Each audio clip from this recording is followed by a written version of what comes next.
construction de l'équipe, de la façon dont ça s'entourait, etc. Mais sur cette question du succès de start-up qui sont devenus des leaders mondiaux, je voudrais avoir votre avis, moi, sur le modèle de réussite de grandes sociétés du numérique. Aujourd'hui, Google, Facebook, etc. Parce que ce qui me frappe quand je vois la construction de ces sociétés, c'est bon, d'abord le fort poids des technologies et des ingénieurs dans leur masse salariale, et puis aussi leur construction d'un modèle à long terme. Ils acceptent notamment de perdre de l'argent pendant assez longtemps pour arriver à créer les conditions ensuite pour en gagner beaucoup. Et ça implique d'avoir la confiance des investisseurs sur le long terme aussi. On sait que, on parlait de la différence entre France et États-Unis, on sait que la France est peut-être plus compliquée aussi que les États-Unis. Ce que vous en pensez?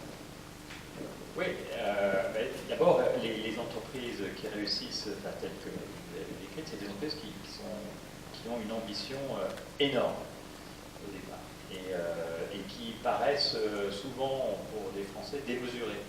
Et tellement démesurées qu'on peut s'en moquer. Je dirais, nous, on a un esprit, notre esprit est un peu cynique au départ. Et le Californien ou l'Américain n'a pas cet esprit cynique. Il a un esprit généralement enthousiaste et qui va au contraire vouloir porter ces projets plus en avant, et le rêve américain est une vraie réalité en fait, sur laquelle se base énormément de succès d'entreprise.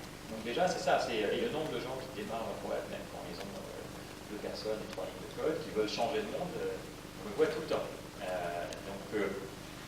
Il y a toute une communauté autour qui procède du même état d'esprit. Ils vont changer le monde, même s'il y a 3 personnes, je vais mettre 10 millions sur la table, et ensuite on va en faire un tour à 50 millions, puis un tour à 200 millions, parce qu'on va changer le monde, et parce que la société va valoir 1 milliard, 2 milliards, 5 milliards, etc. Donc ça vaut le coup. Donc tout ce principe-là, qui est le principe en fait, qui s'inscrit dans le capital risque, est un principe qui porte les grandes entreprises américaines, qui maintenant se développe aussi en France et en Europe, etc. D'ailleurs, les sociétés françaises s'inscrivent dans un système global, de toute façon.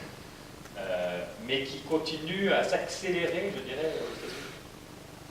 Nous, on a levé 5 millions, comme j'ai dit tout à l'heure. Aujourd'hui, plus aucune société, 5 millions, c'est le quart d'un premier tour de table. Donc, voilà. Là-bas. Là-bas. Oui. Ici, Marc revient. Il